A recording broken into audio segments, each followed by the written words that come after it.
hili swala la kumkamata makamu mwenyekiti wa Chadema John Heche, mimi sio muungaji mkono wa watu kuvunja sheria za nchi, lakini mimi sijawahi kuunga mkono watu wenye mamlaka kutumia nafasi zao vibaya, na hasa pale ambapo wanatumia nafasi hizo vibaya katika hali ambayo inaweza kuhatarisha usalama mzima wa taifa.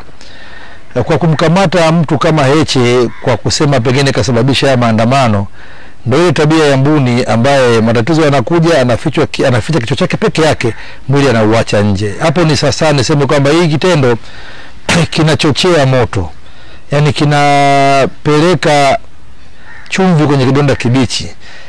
Hichi kinachochea moto kwenye taifa, kwa sababu na ni mbinu ya watu ambao wanatakiwa kuwajibika kukwepa wajibu wao. Kwa sababu kwanza sasa mimi nafahamu madai ya watu kutaka kuandamana hayajaanza leo, jana wala juzi, na sababu za kuandamana kwao sio ngeni, ni zinajulikana miaka yote na miaka yote wamezipigania. Lakini pia hata hii juzi wakati yanatokea mambo, nafikiri tayari Heche alikuwa kwenye mikono ya jeshi la polisi, na sidhani kama labda huyu mtu mmoja anaweza akanyanyuka hapa akaenda sehemu fulani akaandamanisha sehemu fulani akaandamanisha, isipokuwa mimi nafahamu hata wananchi wenyewe. Sababu za kuandamana nimesema ni nyingi, ukisema masuala ya katiba na tume ya uchaguzi ni sawa, lakini yote hayo niseme kwa dhati kabisa hayapaswi kutafuta mchawi, tunayatengeneza wenyewe kutokana na mazingira halisi ya maisha ya watu yalivyobadilika, na kuona kama hawana namna ya kubadilisha isipokuwa kupitia sanduku la kura. Hapo sanduku la kura lenyewe linaonekana kutokuwa na thamani kutokana na aina ya tume ya uchaguzi tulionayo.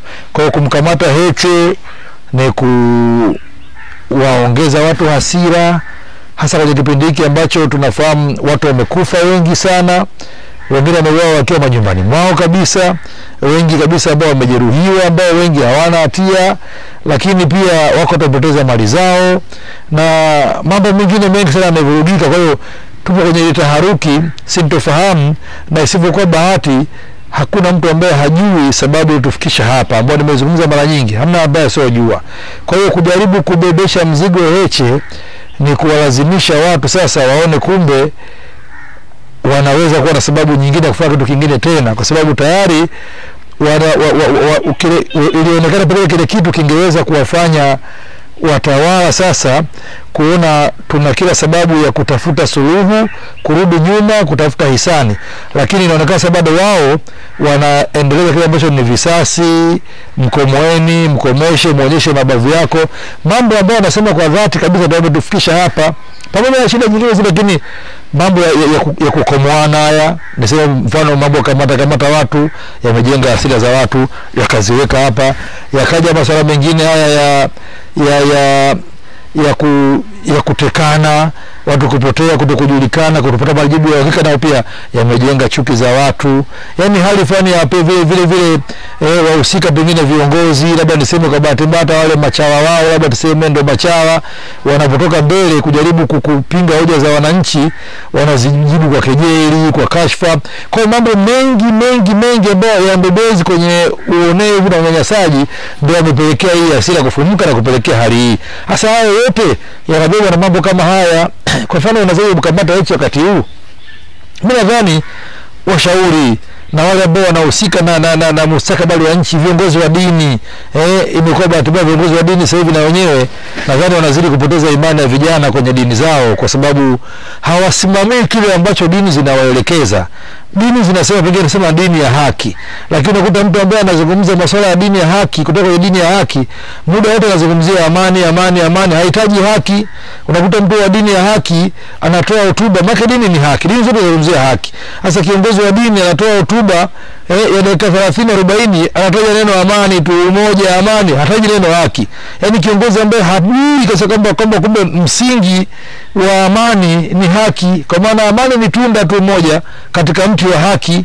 Sasa unaposema kwamba kwenye mti wa haki kuna matunda mengi, kuna amani, kuna utulivu, kuna upendo, yote yanabebwa na mti mmoja unaitwa haki. Kwa hiyo nadhani hii hali ya kumkamata Heche ndio haya ambayo sababu na huyu watu hawapendi haki. Na nasema hata kwenye maandiko kwamba taifa ambalo linakiuka misingi ya haki maana yake haliwezi kupata nuru, lakini taifa ambalo linasimama kwenye haki linapata baraka na kila kitu. Kwa hiyo nafikiri kumkamata Heche ni moja ya makosa ambayo yamewahi kufanyika huko nyuma yakatugharimu, na sasa tunarudia makosa yale yale. Bahati mbaya tunarudia kipindi ambacho tayari muda umeshatuchoma, afu tunaukanyaga tena. Ni kama vile tunajua dudu hili linauma, afu tunalipa kidole. Kwa hiyo nategemea kuona viongozi wa dini wakipaza sauti, watu wa makundi mbalimbali ya kijamii wakipaza sauti, lakini nawasihi viongozi wenyewe wa serikali, chama tawala ambao wameona kilichotokea, wanajua sababu kilichotokea, waone huruma kwa taifa lao, waone huruma kwa zile damu zilizomwagika, warudi nyuma, wawaambie wenye mamlaka ya kukamata watu, haya mambo hayapo huko sasa. Huu ni wakati ambao taifa linatakiwa liwe moja. Huu ni wakati ambao tunataka mezani tuzungumze pamoja, lugha moja, tutafute mwafaka. Sio wakati wa kutafuta mchawi, wakati wachawi wanajulikana. Isivyokuwa bahati wale wachawi ndio wanatafuta wachawi, wakati wachawi ni wao wenyewe.